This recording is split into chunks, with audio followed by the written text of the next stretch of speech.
Muy bien, gracias, hija. Pues vamos a comenzar hoy el primer libro de Samuel y quiero hacer una breve introducción. Te voy a recomendar que te compres un cuaderno de notas, digo, es voluntario, ¿verdad? Y te traigas tu lapicero o si eres muy bueno para tomar notas en el teléfono, nomás no estés ahí en Insta o Facebookeando, ¿verdad? Puedes también hacerlo. El libro de Samuel es un libro muy interesante, de hecho es una serie de tres grandes libros que hay en el Antiguo Testamento: Samuel, Reyes y Crónicas. Y quiero que sepas que en las escrituras hebreas, Samuel, Reyes y Crónicas, cada uno es un solo libro. Fue hasta la versión griega o la traducción griega de las escrituras hebreas, que se conoce como la Septuaginta, más o menos en el siglo III antes de Cristo, cuando algunos piensan, por asuntos didácticos, dividieron estos libros para hacer como menos grande el material, ¿no? Si no, serían libros como Isaías, ¿no? De 66 capítulos y un montón de versículos. Y bueno, por cuestión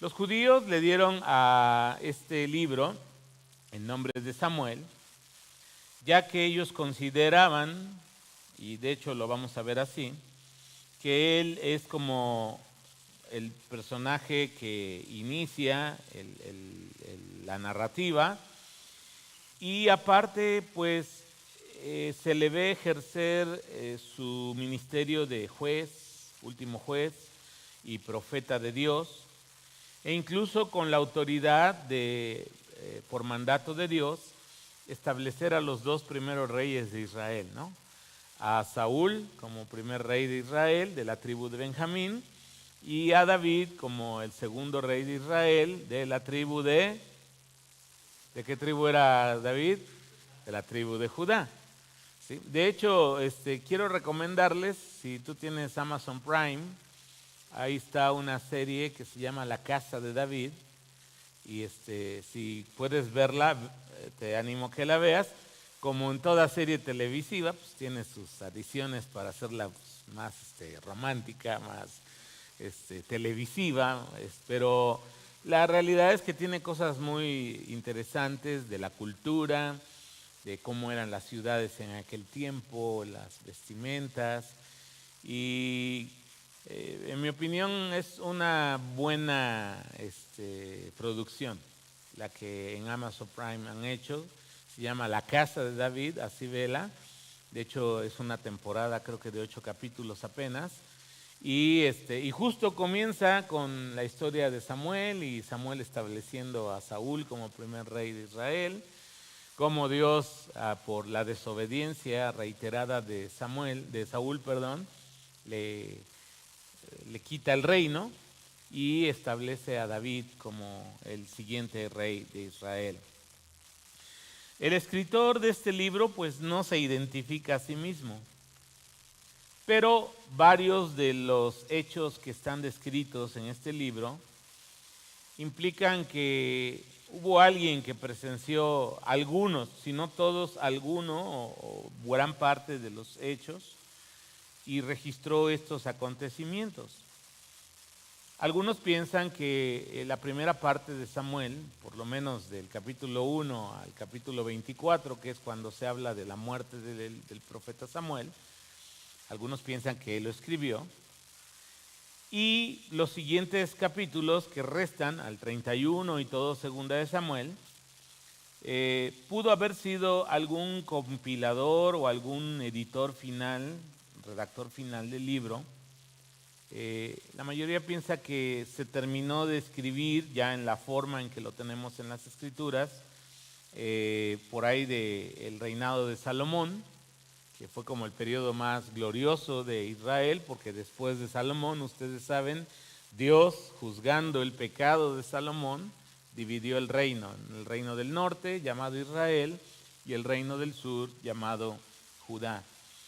Esto entonces no nos da un autor definido, como en las epístolas, ¿no? Que Pablo mismo dice, Pablo, yo escribo, ¿no?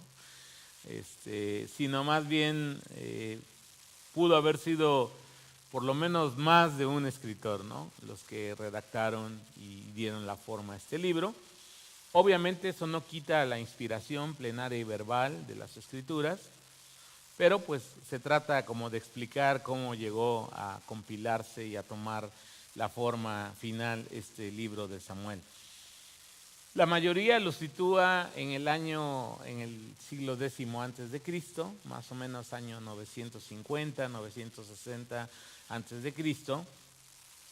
Y el primer libro de Samuel cubre la historia desde la concepción de Samuel, el inicio de su ministerio como juez y profeta, el final del periodo de los jueces. Algunos piensan incluso que Samuel nació cuando todavía Sansón era juez de Israel, y por ahí, bueno, él era un niño que fue dedicado, como vamos a ver hoy una parte en el estudio de los versículos que nos tocan reflexionar hoy.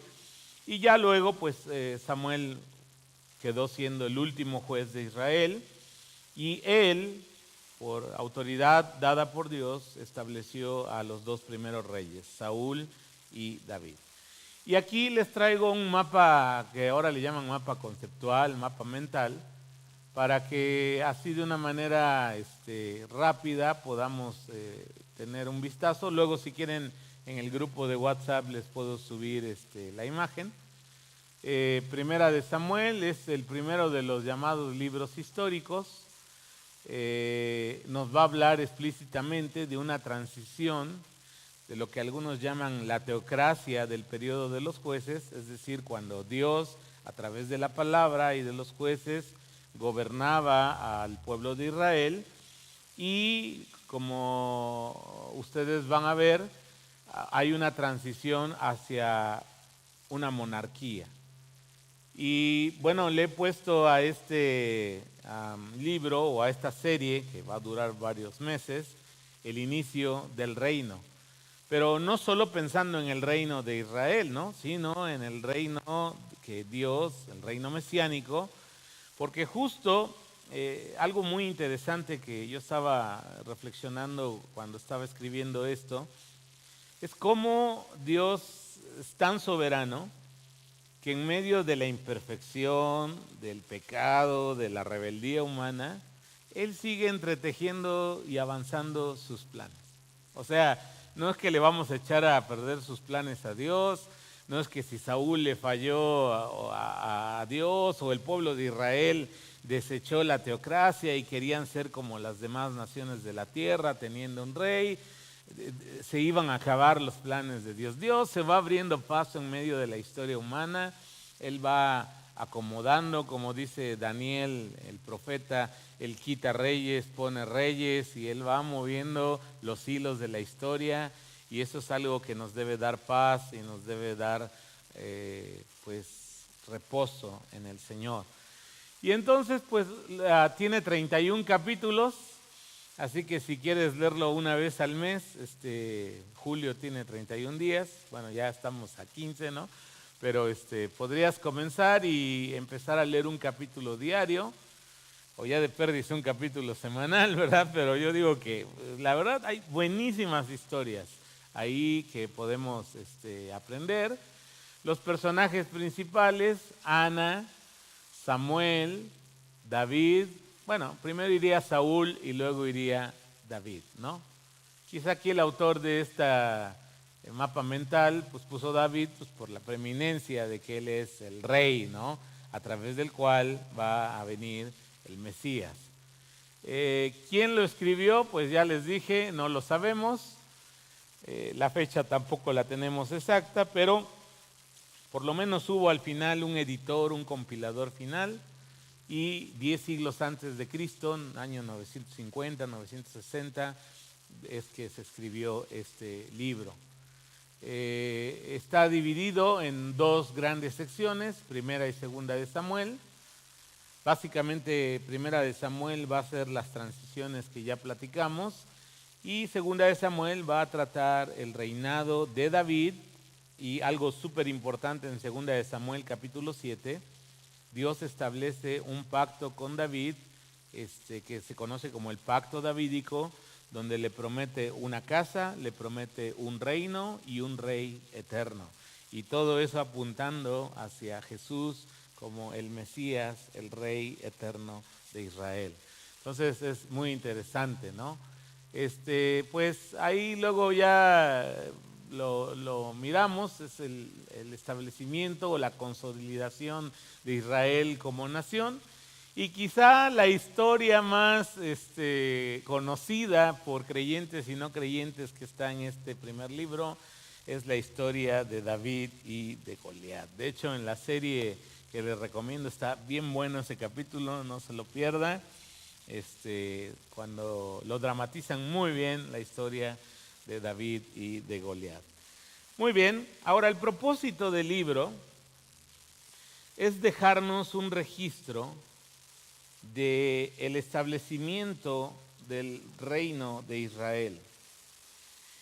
Y los autores bíblicos generalmente nos van a dar detalles para darnos una enseñanza o una explicación teológica, un significado teológico de los hechos que ellos están narrando, que están reportando, que están describiendo.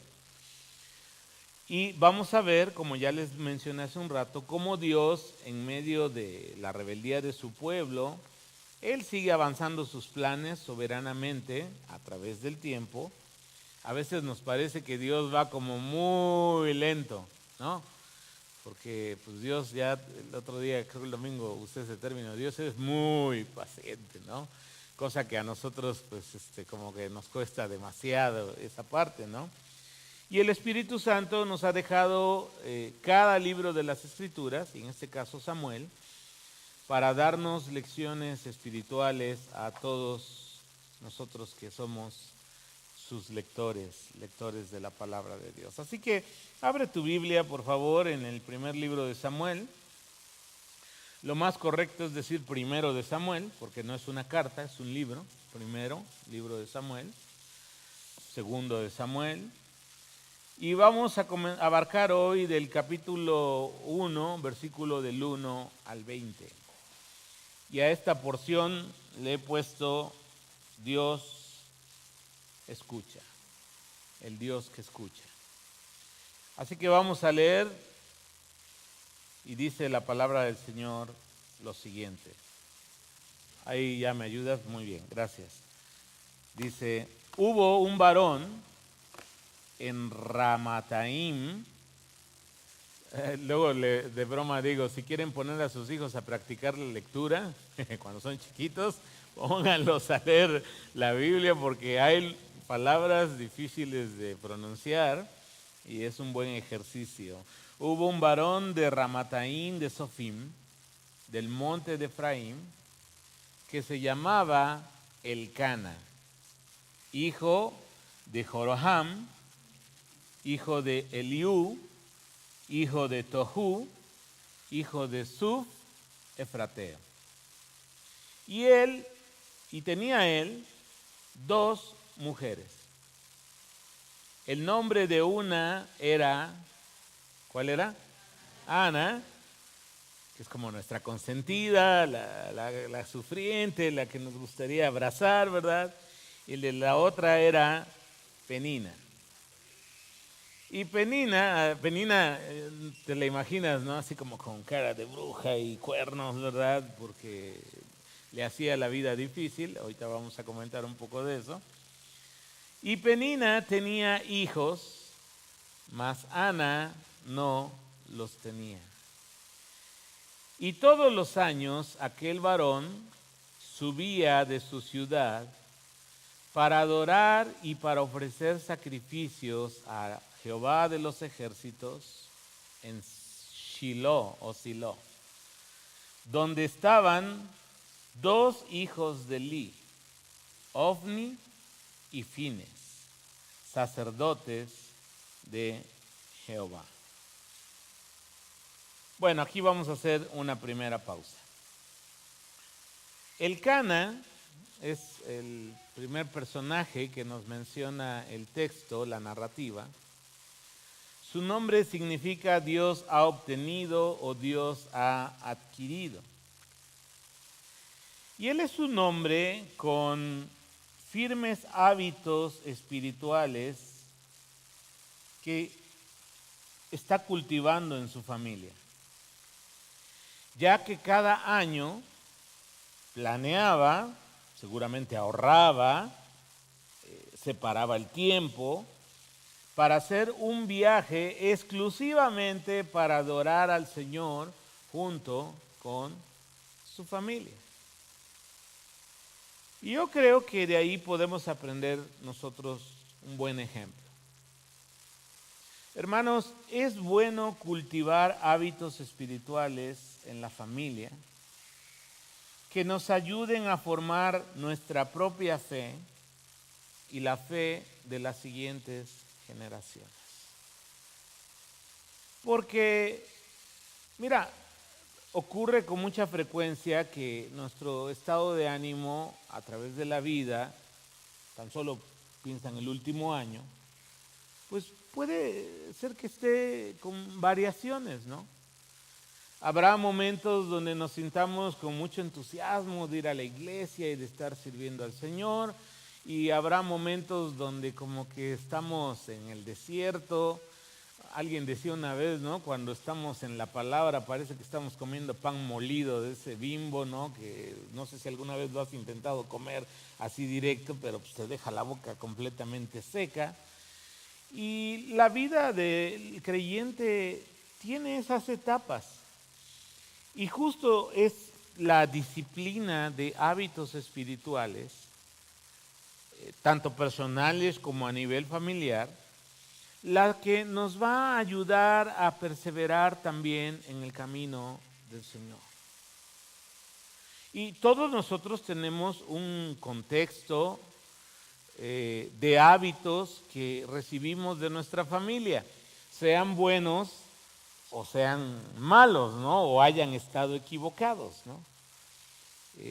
Yo, por ejemplo, recuerdo mi familia siempre fue de celebrar la Navidad, aunque sea humildemente, pero la fecha no pasaba por alto, ¿no? Y eso, en todos mis hermanos yo veo que nos permeó ese hábito familiar, porque todos, no sé si todos con el sentido correcto o no, pero celebramos la Navidad, ¿no?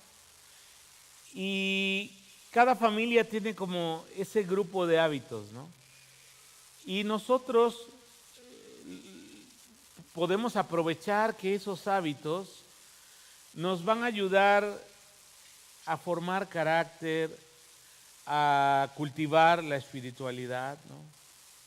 Mira, por ejemplo, muchas veces nuestros hijos no tienen ganas de ir a la iglesia. ¿O nunca te ha dicho alguno de tus hijos, hoy no tengo ganas hoy de ir a la iglesia? A lo mejor solo a mí me ha pasado alguna vez, ¿no? Pero, o sea, yo creo que la mayoría, ¿no? Y bueno, yo soy como de la idea, no hay que obligarlos, o sea, no los puedes traer a rastras, voy a decirlo así, en ese término. Pero si tú cultivas desde pequeño ese hábito, para ellos va a ser algo como lavarse los dientes. Déjame ponerlo a ese nivel. Ahora, ¿qué pasa? Y eso lo voy a decir porque hay gente que va a mirar el video después y que no tiene el hábito de congregarse con disciplina en su vida. O sea, van cuando pueden, cuando tienen ganas, cuando no tienen otra mejor cosa que hacer. Y eso no ayuda a los hijos. Por ejemplo, quienes han sido maestros de escuela dominical, se batalla o se tienen ciertos retos con los niños que por hábitos de sus padres vienen un domingo sí y unos 2 o 3 no y vuelven a venir a la iglesia y no se logra una adaptación de ellos a un programa de enseñanza como es la escuela dominical. Porque tú bien sabes que para nosotros como iglesia la escuela dominical no es darle unos peluches o un videojuego al niño y entretente para que no nos distraigas a los adultos de lo que vamos a hacer en el culto público. Es formativo. Yo cuando tengo oportunidad, por ejemplo, cuando mis hijas eran chicas, estaban conmigo para alabar al Señor. Ahora que tengo a mi sobrino también pequeñón, ¿verdad? Luego está sentado conmigo y ahora le ponte de pie. Ahora vamos a aplaudir y se aplaude así, ¿no? Y estoy con él. Y es parte de esos hábitos que podemos formar espirituales para las siguientes generaciones. Así que sería bueno que tú con tu esposa, o si tú eres solo con tus hijos, pensaras en qué buenos hábitos pudieras tener, ¿no? Por ejemplo, un hábito que yo creo que hemos perdido y yo creo que este próximo año vamos a hacer algo un poco más intencional, es con el tema de la celebración de la Semana Santa. Porque ahora la Semana Santa, hermanos, es símbolo de ir a la pachanga, a las vacaciones, a enseñar panza, ¿verdad? Porque dijeras, vamos a enseñar músculo atlético y todo, no, a enseñar panza, a desórdenes, excesos, y el mundo así lo toma. Ahora, tampoco te quiero 24/7 aquí en la iglesia esa semana, ¿no? Es un buen tiempo también para aprovecharlo con la familia, pero también es un buen tiempo para hacer algo especial y hacer memoria, pues yo diría de las fechas más, no sé si usar el término sagrado, yo creo que sí, de nuestra fe cristiana. La pasión, muerte y resurrección de nuestro Señor Jesucristo. Y a veces nosotros mismos tenemos cierta culpa, pues por diluir, vamos a decirlo así, esa celebración y no darle un peso, ¿no? Y te reitero, no es que quiero llenar de todo el viernes, todo el jueves, todo el sábado, todo el domingo, no, pero hacer algo intencional, ¿no? Por lo menos llevar una lectura bíblica esos días, ¿no? Como a veces les he dicho en Navidad, ¿no? Yo no concibo una Navidad en un hogar cristiano donde no se lea antes de la cena un pasaje por lo menos de Mateo capítulo 2, de Lucas capítulo 1, donde se esté hablando de la encarnación y el nacimiento de Jesús. Digo, entonces, ¿qué clase de Navidad es esa, no? O sea, en nada o prácticamente en nada nos diferenciaríamos de los no creyentes. Bueno, luego vemos que el Cana, el autor nos dice que hay un detalle en su familia, porque tiene, ¿cuántas esposas? 2 esposas. Y ahora miren los nombres. Ana significa favorecida. Y Penina significa perla preciosa.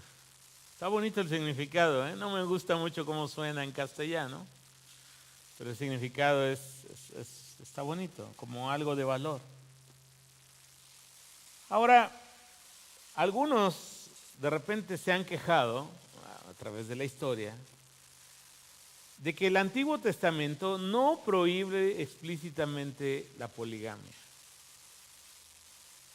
De hecho, varios de los hombres de Dios, de los patriarcas y de otros que se mencionan en la Escritura, pues vivieron poligamia. Era parte de la cultura en la que Dios empezó a avanzar sus planes, ¿no? Abraham, pues, era polígamo. Jacob, Isaac, fíjate, era monógamo. Él solo se casó con su esposa Rebeca. Y Jacob, bueno, tuvo sus 4 mujeres y sus 20,000 problemas con sus 12 hijos, ¿no? Ahora, eso no significa entonces que Dios valide o dé por bueno, ¿no?, el tema de la poligamia. De hecho, en el libro del Génesis, si tú recuerdas, capítulo 2, versículo 24, ahí traigo el versículo, Dios establece cuál es su plan. Y Él establece, dice Génesis 2:24 en Reina Valera 60, por tanto, dejará el hombre a su padre y a su madre y se unirá a su mujer y serán una sola carne. Entonces, en la Escritura se observa también que todas las historias de las familias polígamas tienen profundos problemas relacionales.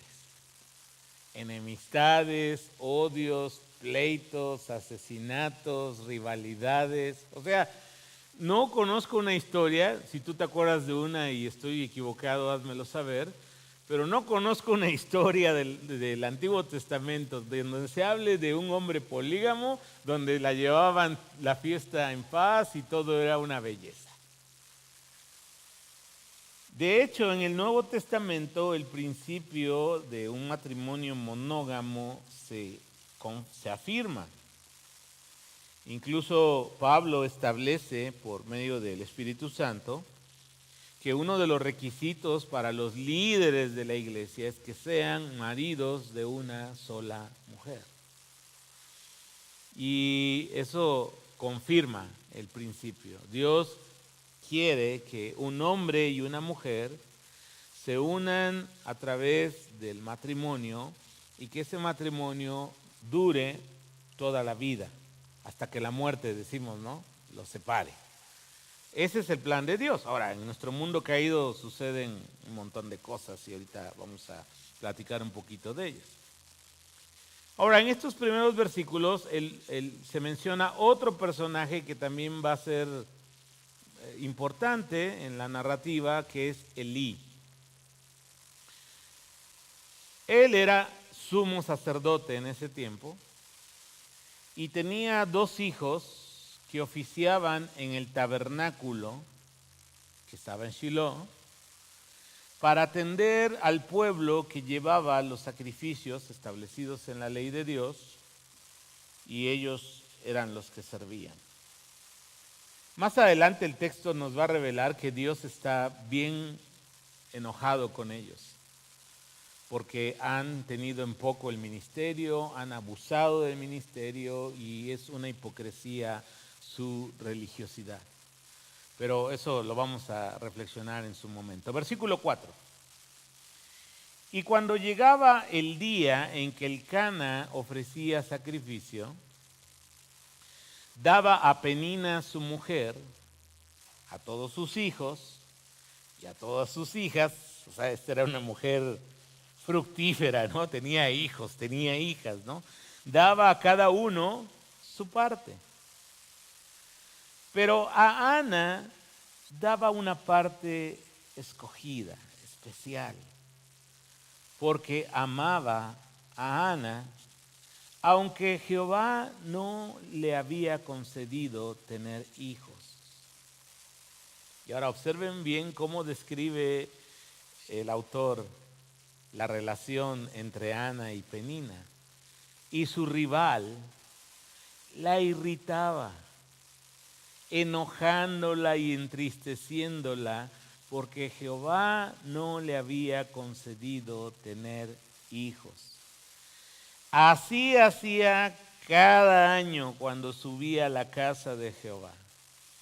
La irritaba así, por lo cual Ana lloraba y no comía. Y Elcana, su marido, le dijo: Ana, ¿por qué lloras? ¿Por qué no comes? ¿Y por qué está afligido tu corazón? ¿No te soy yo mejor que 10 hijos? Vamos a hacer una segunda pausa aquí.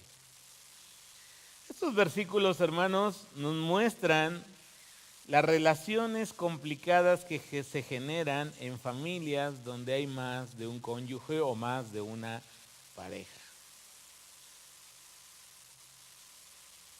Y aunque nuestras leyes, por lo menos en México, no permiten la poligamia, porque no está permitida la poligamia en nuestro país, o sea, te puedes casar varias veces, pero tienes que terminar la relación a través del divorcio para poder comenzar una nueva. Lamentablemente, muchas familias, hermanos, viven con relaciones disfuncionales. Muchas familias son de tus hijos, mis hijos y los nuestros, ¿no? Y ustedes pueden observar, o a lo mejor alguno está viviendo en carne propia, lo complicado que son esas relaciones. Y ahora los que acaban siendo más afectados son los niños. Muchos niños hoy crecen con profundas heridas, abandono emocional por parte de sus padres, debido básicamente a dos razones. La primera, los conflictos que tienen papá y mamá. Y es muy típico, y tú lo has visto, espero que no lo estés viviendo. La mamá hablándole pestes a los hijos cuando ella los tiene. El papá hablándole pestes de la mamá a sus hijos cuando los tienen en los días que le toca ver. O que me enojé contigo y no te los dejo ver y hoy no vas a ir con tu papá o no vas a ir con tu mamá. Realmente los hijos sufren mucho. Acabo de ver una película ahí con mi hija Sally, de una señorita, de una adolescente, que simplemente la mamá un día desapareció, no supieron si murió, se fue, qué ocurrió con ella, y el padre simplemente vivió ignorándola el resto de su vida. Entonces, imagínate cómo crece un ser humano en el lugar donde supuestamente debe ser amado, debe ser cuidado, debe ser protegido, careciendo de esas cosas tan esenciales para una formación emocional, psicológica, como persona, para la vida. Los hijos sufren. Y si por alguna razón Dios te ha permitido que estés en una situación así, y ahora eres cristiano, eres cristiana, yo te animaría a que procuraras la paz, para que tus hijos sean lo menos afectados posibles en esa situación. Dice Pablo, ¿no? En Romanos capítulo 14, 14, en cuanto dependa de vosotros, estén en paz con todos. Y eso incluye al ex o a la ex, ¿no? O sea, ya soy cristiano y quiero reflejar el carácter de Cristo. Y a lo mejor el ex o la ex es muy complicada, muy difícil y cuesta trabajo, pero realmente yo te animo a que procures la paz. Ahora, Elcana tenía un amor especial por Ana. Se ve que ella era la más querida de las dos, ¿no? Porque el autor claramente resalta, ¿no? Le daba una parte especial, Elcana la amaba, aun cuando tenía un problema que culturalmente pesaba. Dios no le concedía tener hijos. Y a lo mejor Penina, pues sí, la amaba, ¿verdad? Pero no era la especial, ¿no? Pero Penina tenía una virtud que no tenía Ana.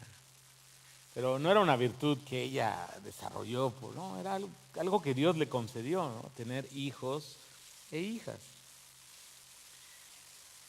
Y Penina es descrita como rival y hacía lo necesario para hacerle la vida imposible a Ana. La irritaba, la enojaba, la entristecía. Y mira que no me vayas a malentender, ¿no? Pero hay personas que son como muy meticulosas en, te voy a dar donde te duele, ¿no? O sea, no nomás avientan o escupen la ofensa así, ¿no? Sino miran a la persona, ven cuál es su debilidad y ahí mero es donde te voy a dar el martillazo para que te duela y sientas lo que es bueno. Y Penina tenía esa actitud. Ahora yo estaba pensando, ¿no? ¿A qué iban a Shiloh?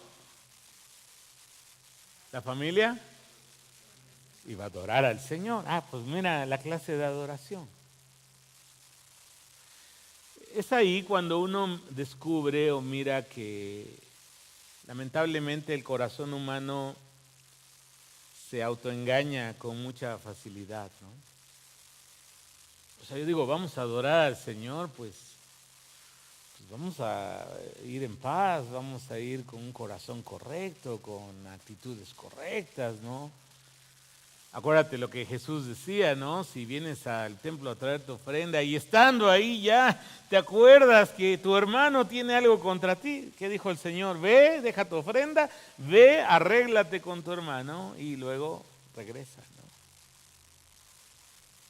Porque el problema de muchas personas y de muchos creyentes es que tendemos a superficializar la fe.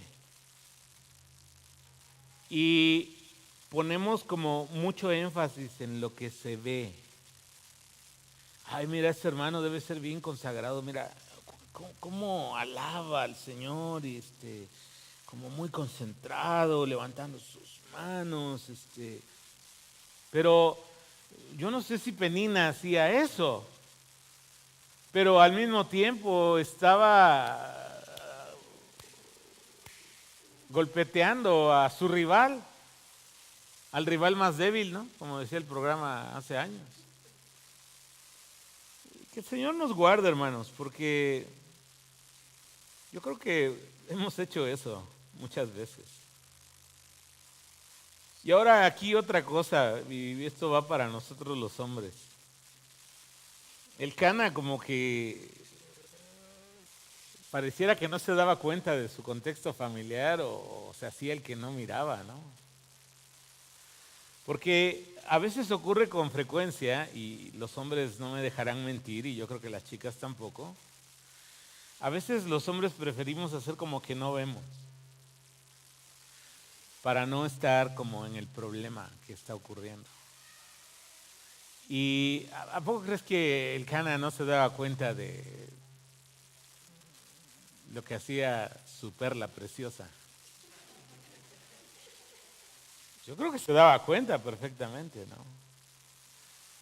Y luego también como que hay un despliegue de esa masculinidad insensible. ¿Por qué lloras? ¿Por qué no comes? Te estoy dando de lo mejor. ¿Por qué está afligido tu corazón? Y luego para rematar, ¿qué no te soy yo mejor que 10 hijos? Y chicas, ¿qué hubieran ustedes dicho? ¿La neta? No.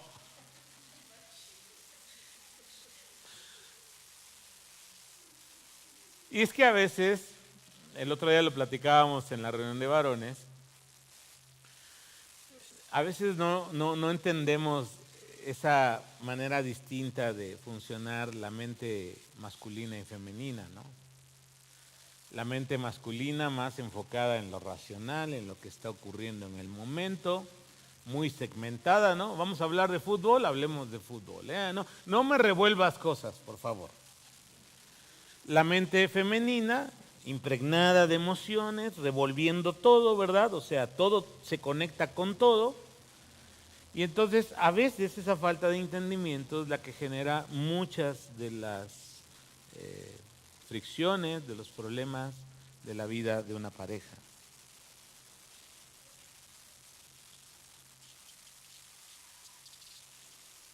Versículo 9, por favor. Y se levantó Ana después de que hubo comido. Finalmente, pues yo creo que el hambre le ganó o la convenció el Cana. Después de que hubo comido y bebido en Silo. Y mientras el sacerdote Elí estaba sentado en una silla junto al pilar del templo de Jehová, ella con amargura de alma oró a Jehová y lloró abundantemente e hizo voto diciendo: Jehová de los ejércitos. Imagínate la escena, ¿no? Ella derramando su corazón. Si te dignares a mirar a la aflicción de tu sierva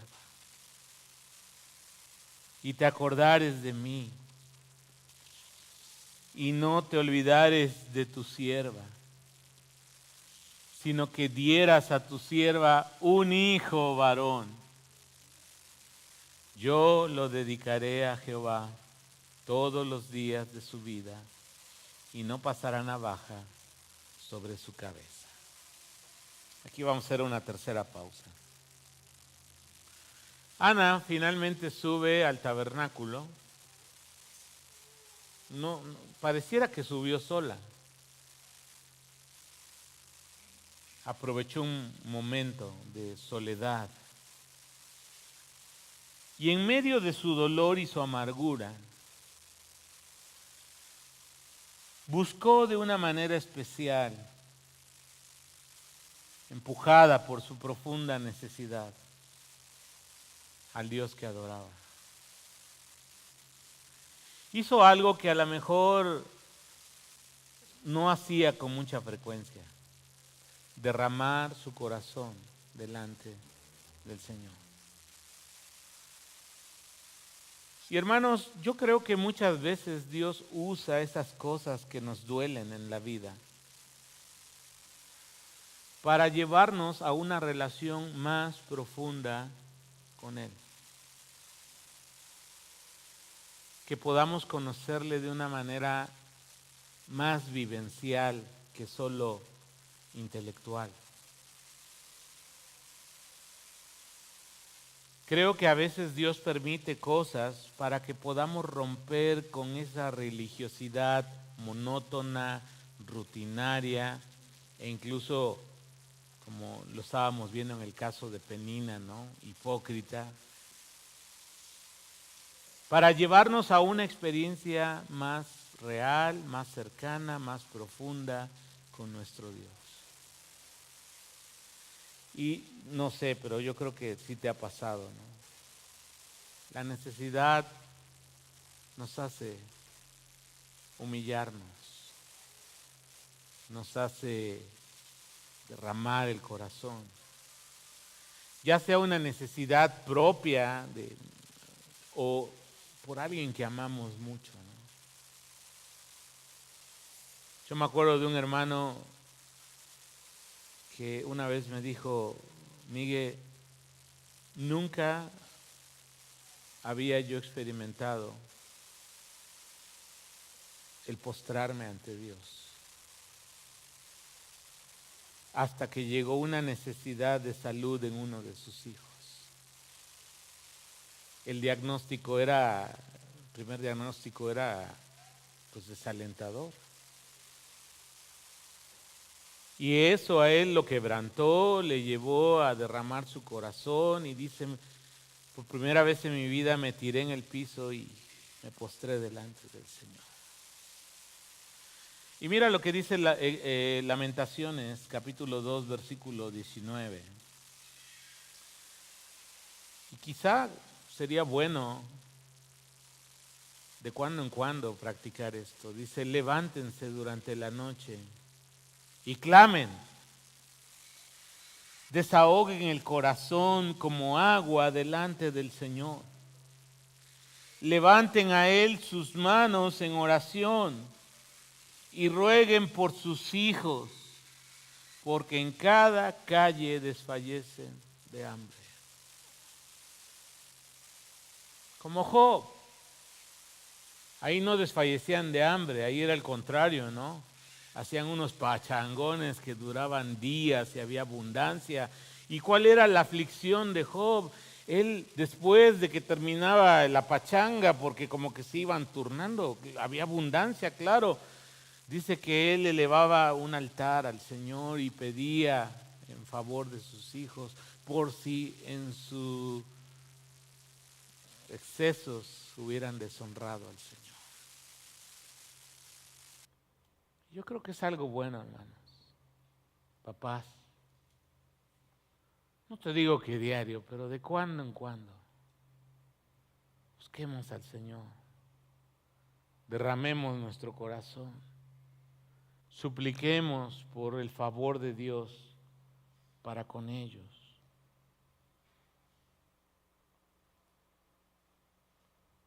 Y Ana hizo un voto al Señor. Si te dignares, si te acordares, si no te olvidares, si me dieres un hijo varón, yo lo dedicaré a ti. Y una pregunta que puede surgir así en nuestra mente ¿es correcto hacer votos al Señor? Te voy a decir una cosa, es bíblico.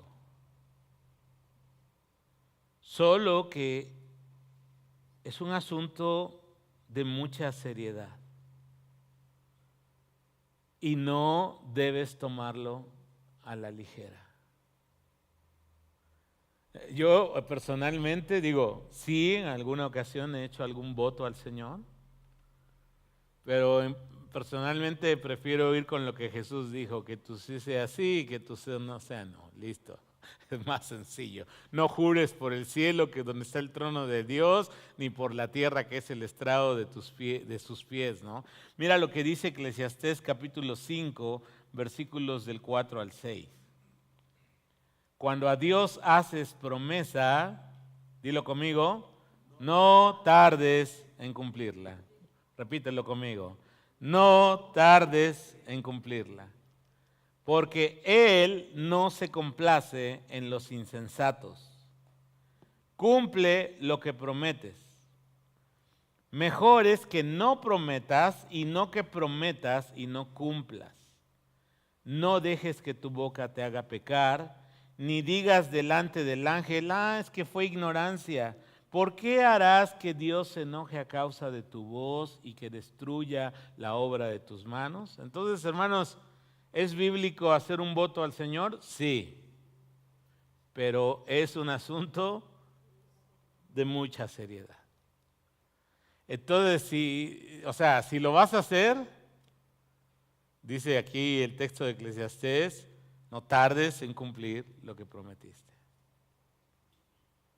Y siguientes versículos, capítulos, vamos a ver a Ana cumpliendo su voto al Señor, su único hijo en ese momento, Samuel, entregado para el servicio del Señor. Versículo 12.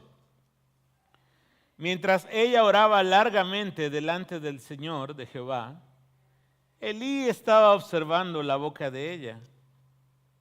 Pero Ana hablaba en su corazón y solamente se movían sus labios y su voz no se oía. Y Elí la tuvo por ebria. Entonces le dijo Elí, ¿hasta cuándo estarás ebria? Digiere tu vino, déjame parafrasearlo, cúrate la cruda, ¿no? Y Ana le respondió diciendo, no, Señor mío, yo soy una mujer atribulada de espíritu. No he bebido vino ni sidra, sino que he derramado mi alma delante de Jehová. No tengas a tu sierva por una mujer impía, porque la magnitud de mis congojas y de mi aflicción ha hablado hasta ahora. Vamos a hacer otra pausa. Siempre hay un crítico.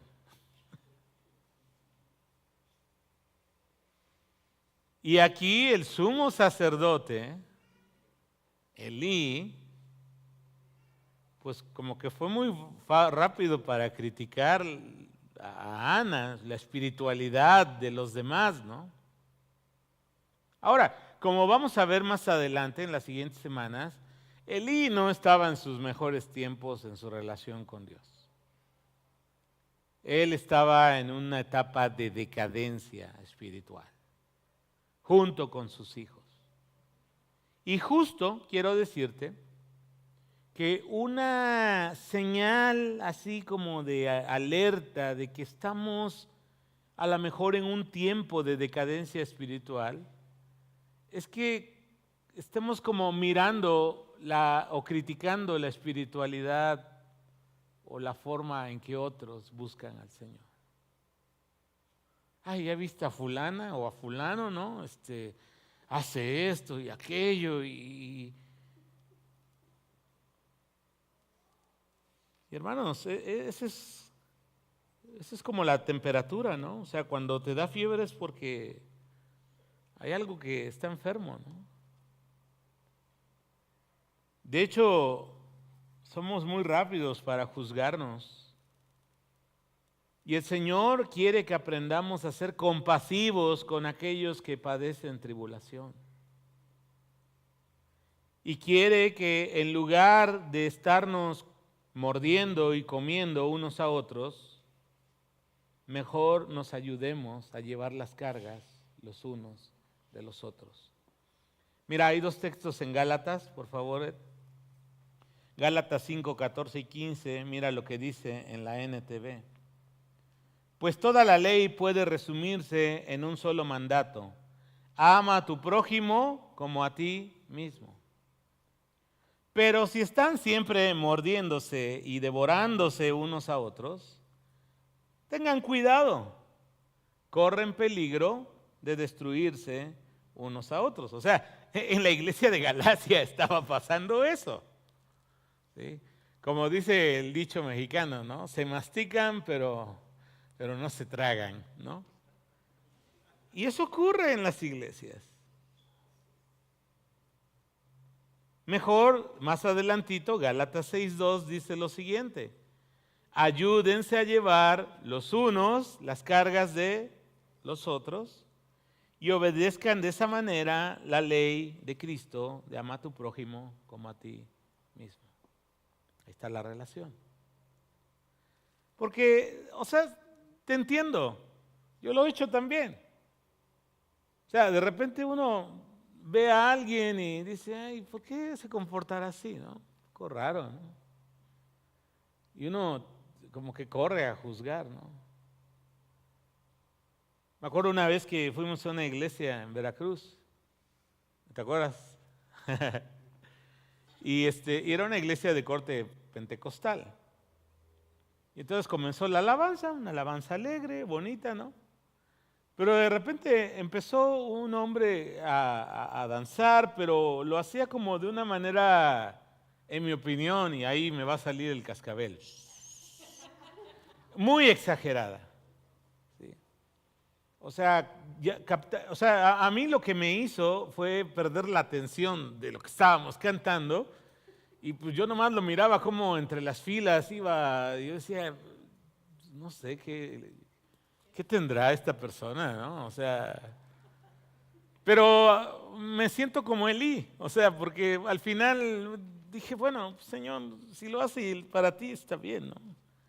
Y si no lo hace para ti, pues también tú sabes su corazón, o sea, no me toca a mí estar ahí en mi canasto, ¿verdad? Ahí, mirando qué está haciendo uno y qué no está haciendo otro, ¿no? Pero pues eso pasa. Y te lo confieso, o sea, me pasó, ¿no? Versículo 17. Elí respondió y dijo, ve en paz. Bueno, por lo menos ya fue empático, ¿no? Con Ana. Y el Dios de Israel te otorgue la petición que le has hecho. Y ella dijo, halle tu sierva gracia delante de tus ojos.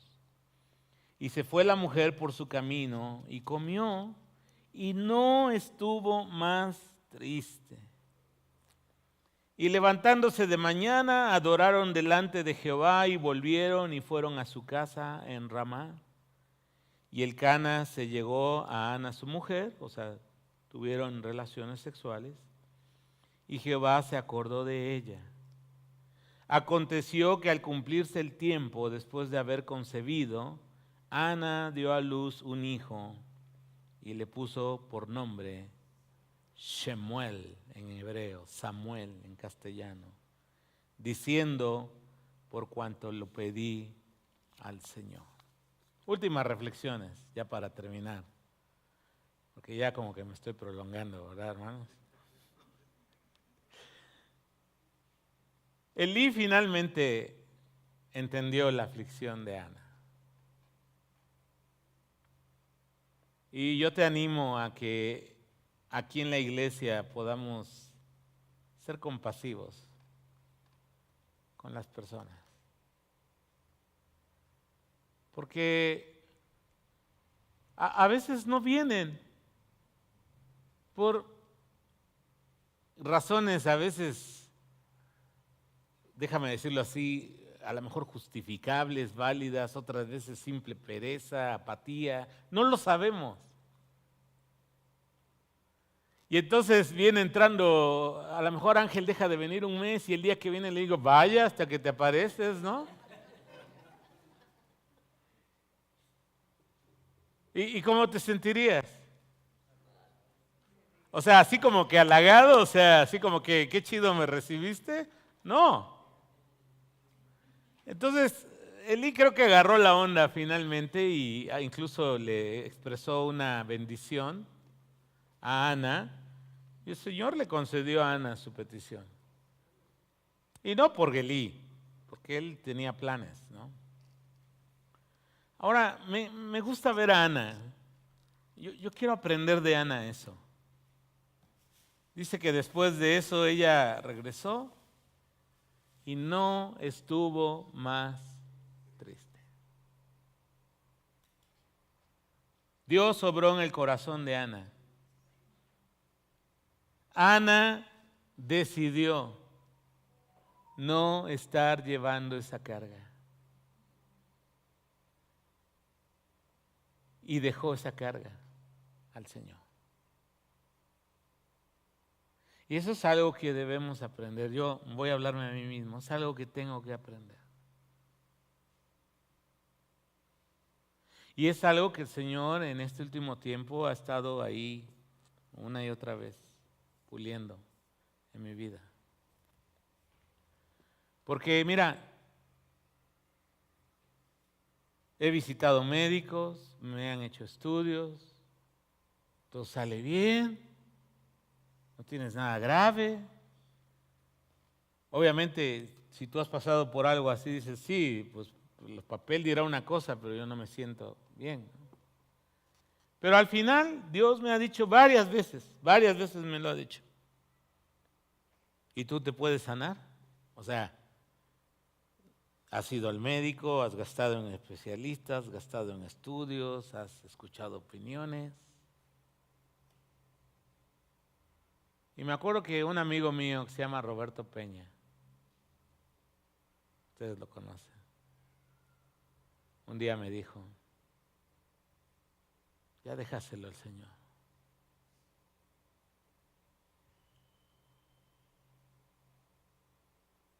Señor Jesús dijo, ¿qué? Por más que te afanes, ¿vas a añadir un día más a tu vida? ¿Cuál es la respuesta? No. Y eso es algo que estoy aprendiendo. Aquí está mi carga, Señor. Porque me has mostrado que la salud es una gracia de Dios. Y puedo invertir dinero, tiempo, especialistas, ir peregrinando de un consultorio a otro, estar martillando mi cabeza con pensamientos, a veces positivos, a veces negativos, pero la última palabra la tiene el Señor.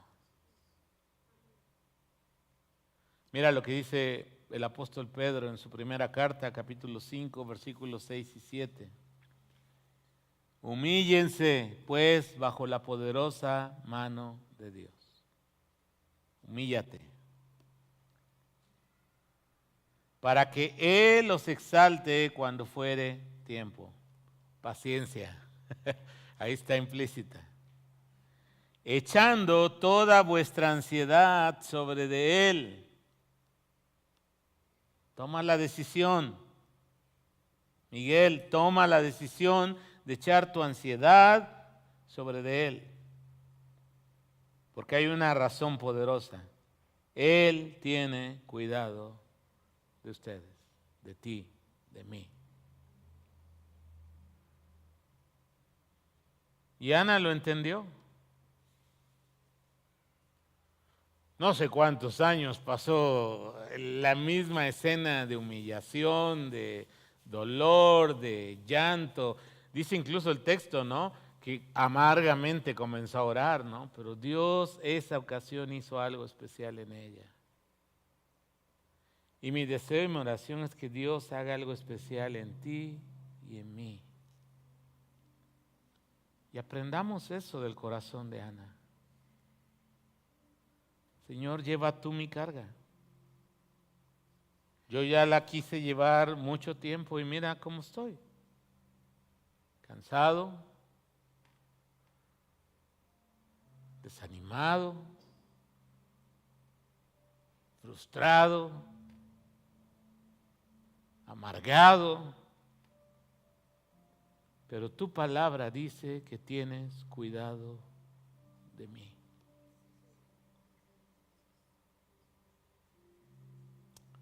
Y Señor, así como Ana aprendió a conocerte de una manera más personal, más vivencial, supo que hay un Dios que escucha la oración de los suyos. Por eso le puso a su hijo Samuel, escuchado de Dios o el Dios que escucha. Señor, enséñanos el valor de la oración. Ayúdanos a salir de esa espiritualidad rutinaria, esa espiritualidad superficial, esa espiritualidad a veces hasta hipócrita. Y Señor, que podamos humillarnos.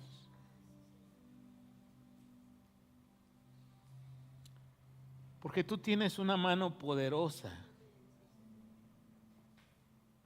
Pero tú no humillas para pisar, para destruir. Tú nos pides que nos humillemos para exaltarnos cuando sea el momento adecuado. Señor, gracias por escuchar nuestros ruegos. Gracias por escuchar nuestra voz. Gracias por responder a tantas y tantas de nuestras oraciones. Porque hay cosas que para nosotros son imposibles, pero para ti todo lo es posible. Oramos a ti en el nombre de Jesús. Amén.